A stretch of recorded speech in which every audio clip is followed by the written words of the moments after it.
सुना था हशर के मैदान में कोई किसी का नहीं होगा, लेकिन ये सिलसिला तो अभी से उरूज पर है। खून आजकल सफ़ेद हो चुका है। बाप बेटे का नहीं है, बेटा बाप का नहीं है। बेशर्मी की सारी हदें इस औरत ने पार कर दिया है। बाप की शादी का तमाशा बना रखा है।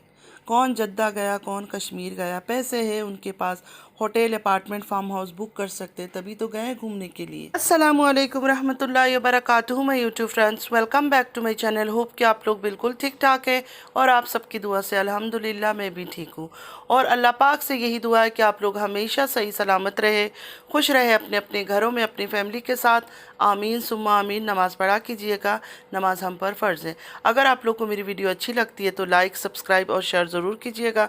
चैनल पे जो भी न्यू आ रहा है आपसे भी रिक्वेस्ट है कि प्लीज़ लाइक, सब्सक्राइब और शेयर ज़रूर कीजिए। बेल आइकन को हिट करना मत भूलिएगा कि जब भी मैं कोई वीडियो अपलोड करूं आप लोगों को नोटिफिकेशन मिलती रहे। पूरा वीडियो सुनिएगा ज़रूर, स्किप मत कीजिएगा। आज काफ़ी लोगों के बारे में बात करने वाली हूँ। चलिए स्टार्ट करते हैं आज का रिएक्शन।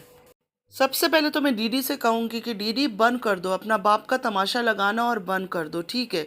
पैसे कमाने के लिए, डॉलर कमाने के लिए और कोई रास्ता नहीं मिला। डेली अब्बू की शादी, अब्बू की शादी। अब्बू ना हुए कोई लड़का हो गए जिनके लिए लड़कियों का रिश्ता देखा जा रहा है। पहले एक बेचारी मासी का रिश्ता पक्का कर देते हैं, अब कहते हैं नहीं और भी रिश्ते हैं। तो उस बेचारी का इतना नुमाइश क्यों कर रहे हैं? तो लोगों की फीलिंग से क्यों खेलते हो आप लोग? शर्म आनी चाहिए। अब बात करेंगे उस औरत के बारे में, उस बेशरम औरत के बारे में। मैं इसको बेशरम ही बुलाऊंगी, मुझे उस औरत का चैनल का नाम याद नहीं आ रहा है। जिसके घर में जो डीडी की होने वाली अम्मा, जो डीडी की होने वाली अम्मा, अभी तो पता नहीं वो बेचारी अम्मा बनेगी या कोई और अम्मा बनेगी, या सच है या झूठ है, एक अल्लाह को पता है। लेकिन जो भी है, वो जो मासी इनके घर काम करती है, उस औरत की बेहयाई और बेशर्मी आप लोगों ने देखा है। मजाक उड़ाए उस औरत ने। अगर इसकी अपनी माँ होती, बहन होती, खाला होती, बेटी होती, क्या वो इस तरह करती? कैसे उनको बिठाया हुआ है, एक दुपट्टा उनकी जिस्म पर नहीं है, ऐसे हाथ करके सारा मास्क लगा के उनको बिठा दिया। बेशर्मी की हद है। तुम खुद छुपती हो, कैमरे के सामना नहीं करती हो, ऑन कैमरा नहीं आती हो, अपना मुंह छुपाती हो, और इस बूढ़ी औरत को इस तरह तुमने गलत तरीके से बिठाया हुआ है। शर्म आनी चाहिए। सिर्फ और सिर्फ अपनी चैनल के लिए और चंद व्यूज़ के लिए खुदा का खौफ खाओ, ठीक है। मैं दीदी से पूछना चाहती हूँ दोबारा कि दीदी इस टाइम पर कहाँ हो? आप सो रहे हो? कोई रिएक्शन नहीं दोगे इस औरत के बारे में? मतलब इस औरत ने आपकी होने वाली माँ, अभी तो आपने बोला और भी रिश्ते हैं, लेकिन पहले से आप ऐलान कर चुके थे, बेचारी की फ़ोटो वीडियो हर जगह छप गई कि नहीं यही आपकी वालिदा बनने वाली है।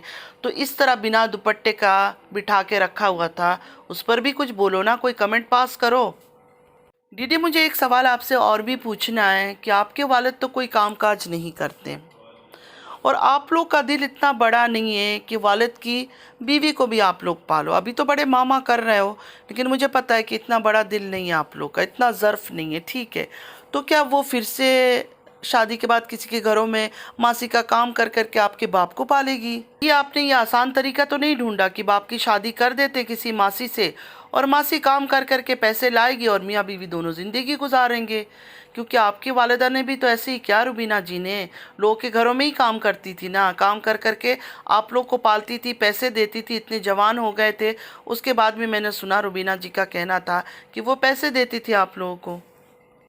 किसी बेबस गरीब मजबूर औरत की बेबसी से मत खेलो, ठीक है। उसको ये सपना मत दिखाओ कि हमारे अब्बू से शादी करके बहुत सुकून की ज़िंदगी गुजारोगी।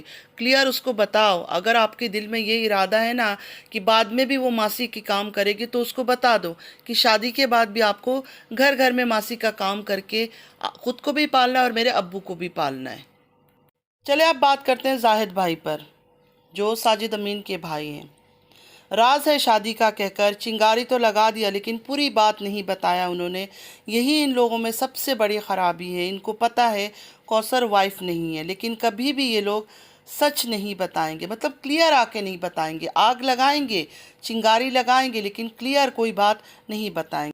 सिर्फ हिंट देते हैं और छुप जाते हैं। कभी भी सच आकर क्लियरली नहीं बताते। और अभी भी जो ये थोड़ी बहुत बातें कर रहे हैं ना, ये जलन हसद के मारे, क्योंकि कश्मीर की वादियों में इन सब को जाना था और इन लोगों को लेकर वो गई नहीं है साथ। तो इस वजह से ये गुस्से में, फ्रस्ट्रेशन में थोड़ी थोड़ी बातें कर रहे हैं।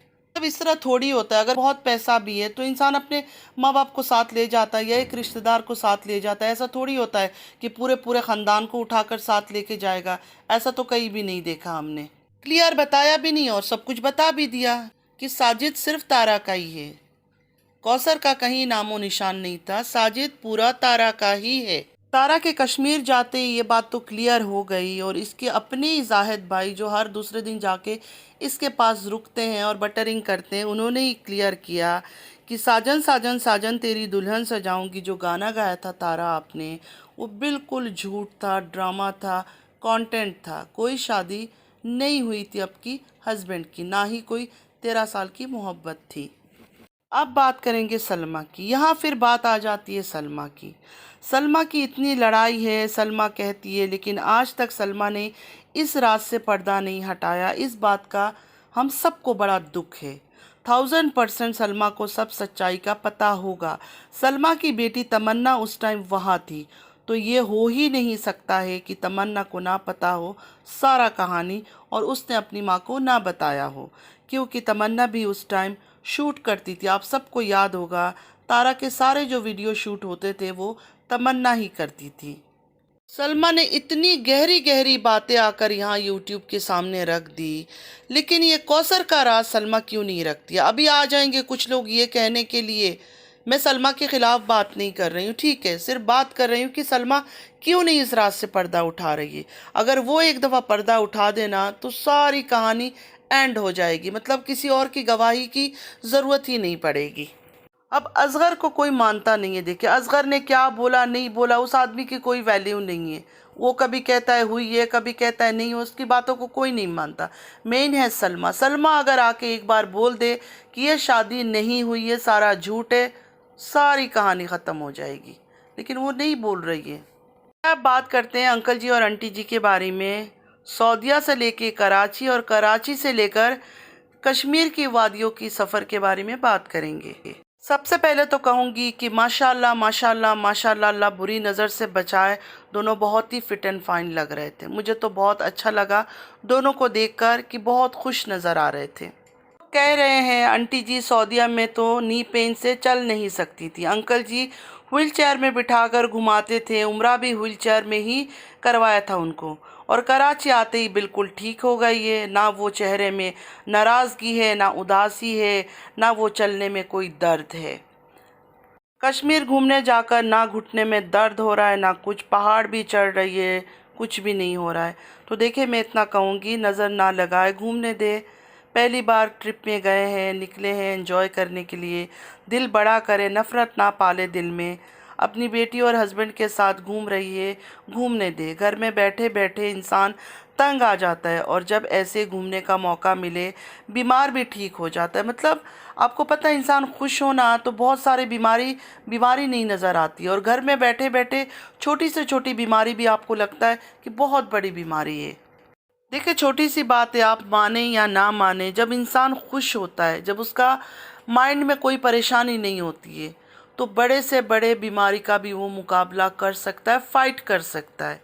और जब इंसान का मूड ख़राब हो, जहनी परेशानी हो, तो छोटी से छोटी बीमारी भी जो है ना, उसको बहुत बड़ा बर्डन लगता है, वो ख़त्म हो जाता है उस बीमारी में। और ये भी कहा जा रहा है कराची आते ही बिल्कुल ठीक हो गई है, ना वो चेहरे में उदासी है, ना नाराज़गी है, ना चलने फिरने में दर्द है, ना तो व्हील चेयर की ज़रूरत है। अब इसका मैं क्या बोलूँ फ्रेंड्स, शायद उनको यहाँ रहना पसंद है, इस बेटी के साथ अच्छा लगता है, आराम मिलता है। जैसे कि हम जानते हैं तारा के पास पैसे हैं इस टाइम बहुत ज़्यादा, वो कुछ भी कर सकती है, मतलब कुछ भी लेके दे सकती है वालिदा को जो चीज़ की उनको ज़रूरत है। मैं ज़्यादा डीप नहीं जाऊंगी, इतना कहूँगी, एक एज आता है इंसान की ज़िंदगी में बुढ़ापे का, तब इंसान को सिर्फ आराम की तलाश होती है। जिस बच्चे के पास आराम मिलता है, पेरेंट्स शायद वही रहना चाहते हैं। अब ऑफ कैमरा तारा कैसी है या सलमा, हम नहीं जानते कि उनका बिहेवियर अपनी वालिदा के साथ कैसा है। ऑन कैमरा तो दोनों ही अच्छा दिखती है, ऑन कैमरा तो दोनों ही दिखाती है कि अपनी वालिदा से उनको प्यार है, लेकिन ऑफ कैमरा उनका बिहेवियर कैसा है मुझे नहीं पता, ये सिर्फ उनकी वालिदा ही बता सकती है और अल्लाह बता सकता है। मैंने खुद भी आंटी जी पर काफ़ी वीडियोस बनाई थी जब वो सऊदीया गई थी, क्योंकि उनके चेहरे में दर्द दिखता था, खौफ दिखता था, अजियत दिखता था, खुश नहीं थी, आज़ादी नहीं दिखता था, खौफ लगता था, सहमी हुई हर टाइम पर लगती थी। लेकिन गलती से भी मेरे दिमाग में ये बात नहीं आई कि सलमा मार रही है या टॉर्चर कर रही है, तो जाहिल गवार लोगों की बातें हैं। अंकल जी पर मुझे डाउट था, अंकल जी पर डाउट था कि शायद अंकल जी ने कुछ गड़बड़ किया है। अंकल जी क्योंकि बहुत डोमिनेटिंग टाइप के है, बुढ़े हैं, बुजुर्ग हैं, लेकिन वो है इस टाइप के, थोड़ा ज़िद्दी टाइप के हैं, तो उन पर शक था मुझे कि शायद उन्होंने कोई हरकत किया हो, क्योंकि आंटी जी यहाँ से जाने में इतना लेट कर रही थी, तो उस वजह से सिर्फ मेरा शक था। बाकी हकीकत तो खैर मुझे भी नहीं पता। खैर आज के लिए बस इतना ही। आई होप कि आज का वीडियो आप लोग को अच्छा लगा होगा। अगर अच्छा लगा है तो लाइक, सब्सक्राइब और शेयर ज़रूर कीजिएगा। नमाज़ पढ़ा कीजिएगा, नमाज हम पर फ़र्ज़ है। चलती हूँ, दुआ में याद रखिएगा। ज़िंदगी रही फिर मुलाकात होगी। अल्लाह हाफिज़।